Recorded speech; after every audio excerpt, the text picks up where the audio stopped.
रात के तकरीबन 12 बज रहे हैं और कैमरे के सामने जो लोग सोए हैं ना, वो भविष्य में शिक्षक बनेंगे और वर्तमान में इन्हें धरना स्थल के ज़मीन पर सोने पर मजबूर कर रखा है हमारे बिहार के माननीय मुख्यमंत्री ने। जी हाँ, हमारे साथ स्टेट मेरिट अभ्यर्थी हैं जो आज 19वां दिन यानी कल, अब वो 20वां दिन में तब्दील हो चुका है और ये लोगों का भूख हड़ताल जारी है। लेकिन भूख हड़ताल के साथ साथ रात के अंधेरों में ये लोग धरना स्थल पर बैठे हैं। आप जानते होंगे माननीय नीतीश कुमार जी और शिक्षा मंत्री जी कि रात में कितना मच्छर काटता है, गर्मी और बरसात के बीच का समय है, कितना उमस भरा रात होता है। आप जानते होंगे आप कि मच्छर के साथ साथ जब गर्मी लगती है तो माथा कितना हिल जाता है। लेकिन उसके बावजूद ये लोग शांत होकर इस उम्मीद में बैठे हैं कि मेरे मुख्यमंत्री को, मेरे शिक्षा मंत्री को तरस आएगा और हमें जल्द से जल्द नौकरी बहाल कराएगी सरकार।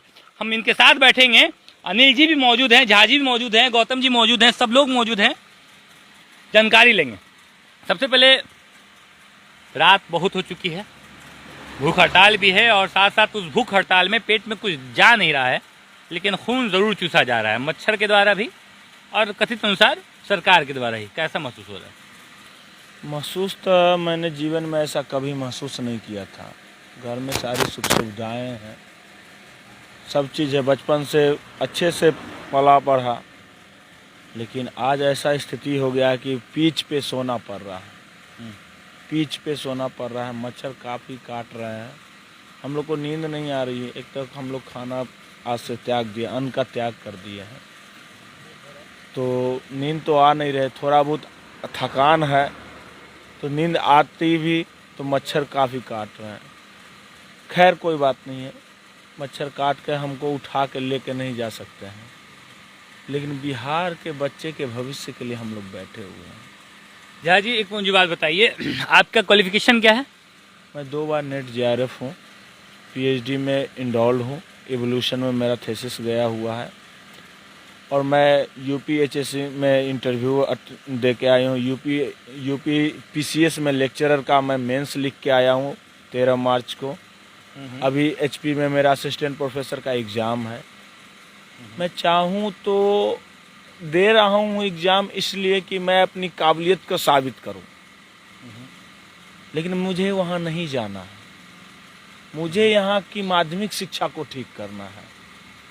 मैं पटना कॉलेज से IE हूँ, BN कॉलेज से मैं ग्रेजुएशन हूँ, पटना यूनिवर्सिटी से मैं PG हूँ, MA ज्योग्राफी से हूँ।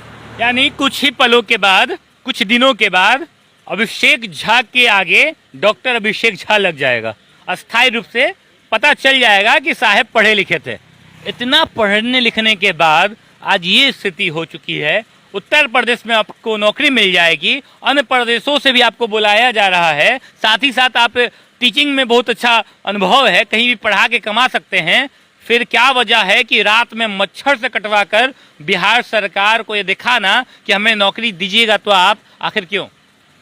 मेरा एक ही उद्देश्य है, अगर सभी लोग अपने राज्य को छोड़ के, अपने हुनर को छोड़ के, अपनी विद्वानता को छोड़ के दूसरे राज्य में पलायन कर जाए तो हमारे बच्चे क्या करेंगे? ब्रेन ड्रेन तो हो रही है, हमारे भारत में ब्रेन ड्रेन हो रही है।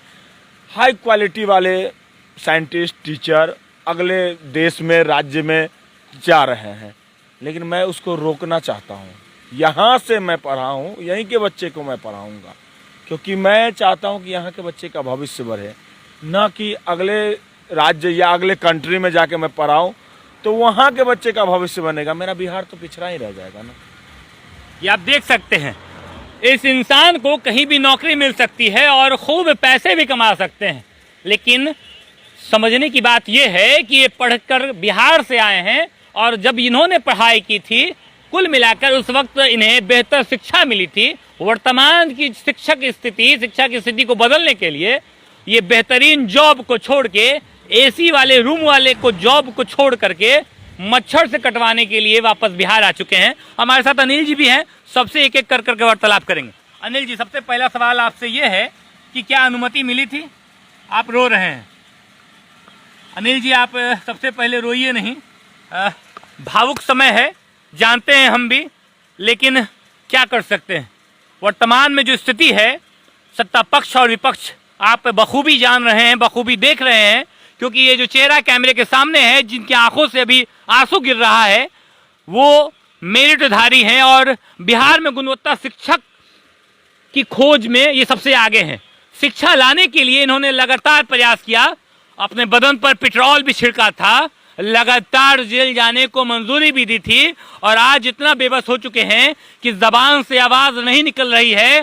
सारा दर्द आंखों के जरिए बता रहा है कि क्या स्थिति बिहार में पैदा हो चुकी है। आखिर शिक्षा मंत्री कब तक चुप रहेंगे, इनका ये आंसू साफ साफ बता रहा है। लेकिन फिर भी हम अनिल जी से दरख्वास्त करेंगे कि अपने बातों को रखिए, आज बातों को रखिए, आज बिहार के उन 13 करोड़ तक बातों को पहुंचाइए जो अभी चैन की नींद अपने एसी वाले कमरे में सो रहा है, ये सोचने और ये जानने के बगैर कि उनका बच्चा कैसे पढ़ रहा है और कैसे पढ़ेगा। क्या महंगे स्कूल में पढ़ाना सभी को आसान है, या गरीब, दलित, मुस्लिम या जो बेसहाय, जो अभी तक उस मॉडलाइज नहीं कर पाए हैं अपने आप को, वो कहाँ जाएंगे? उन्हीं सरकारी स्कूलों में जाएंगे ना, तो उनके लिए आपको बोलना होगा। आज बोलिए। देखिए, मैं मांग क्या रहा हूँ, बस हम जो यहाँ गर्दनी बाग में धरना दे रहे हैं, ये मांग क्या रहा हूँ मैं मांग बस ये रहा हूँ कि बिहार के सरकारी विद्यालय में गुणवत्तापूर्ण शिक्षा हो, बिहार के सरकारी विद्यालय में योग्य शिक्षक हो, बिहार के सरकारी विद्यालय में पढ़ाई अच्छी हो। क्योंकि बिहार के सरकारी विद्यालय में कौन पढ़ता है? गरीब का बेटा पढ़ता है, दलित का बेटा पढ़ता है, पिछड़ा का बेटा पढ़ता है, मुसलमान का बेटा पढ़ता है, और उच्च जाति के गरीब के बेटा पढ़ता है। कोई तानाशाह का बेटा और अफसर का बेटा नहीं पढ़ता उसमें। और इसीलिए मैं ये बेड़ा उठाया कि बिहार में प्रतियोगिता परीक्षा के आधार पर शिक्षकों की नियुक्ति हो, डिग्री दिखाओ नौकरी पाओ का प्रथा को बंद करो, ST-ET के मार्क्स के आधार पर बहाली करो। हमारा विज्ञापन जो निकला था 2019 में, उसमें स्पष्ट रूप से प्रतियोगिता परीक्षा का जिक्र था, लेकिन ये सरकार पता नहीं कैसी सरकार है, ये सोची कि पहले वाला ढर्रा पे चलते हुए हमारे विज्ञापन के चयन की प्रक्रिया को परीक्षा परिणाम के बाद परिवर्तन करके डिग्री दिखाओ नौकरी पाओ का सिस्टम फिर से लागू कर दिया। लेकिन हम इसको नहीं होने देंगे। शिक्षक राष्ट्र का निर्माता होता है, शिक्षक पत्रकार पैदा करता है, शिक्षक डॉक्टर पैदा करता है, शिक्षक इंजीनियर पैदा करता है, शिक्षक प्रोफेसर्स पैदा करते हैं, और शिक्षक ही पैदा करते हैं नेता और अधिकारी, IAS और IPS। एक शिक्षक मानसिक रूप से विकलांग कैसे हो सकता है? महोदय, ये जो सोनू का मामला कुछ दिन पहले आया था, ये सोनू, नालंदा वाला सोनू, माननीय मुख्यमंत्री से क्या बोला कि हम सरकारी विद्यालय में नहीं पढ़ना चाहते हैं क्योंकि सरकारी विद्यालय में योग्य शिक्षक नहीं होते हैं, हमें प्राइवेट स्कूल में दाखिला दिया जाए क्योंकि हम IAS बनना चाहते हैं। कहा था कि नहीं कहा था? पूरे देश ने देखा। वो आखिर वैसी स्थिति क्यों आ गई कि एक बच्चा को सरकारी विद्यालय छोड़ के प्राइवेट में भेज देंगे? एक सोनू को तो आप भेज देंगे, लेकिन क्या इस राज्य में एक सोनू है? यह 4 करोड़ सोनू है, उसको कौन पढ़ाएगा? सोचने की जरूरत है। और ये सरकार अड़ी हुई है कि हम पराजित कर देंगे हम लोगों को, लेकिन हम पराजित नहीं होने वाले हैं। आज हमारा 19वां दिन है, आज 19वां दिन है मेरा, आज 20वां दिन हो गया आंदोलन का, अनशन का, और आंदोलन के अलावा आज भूख हड़ताल का दूसरा दिन शुरू हो जाएगा। 12 बज ही गए हैं, दूसरा दिन हो गया।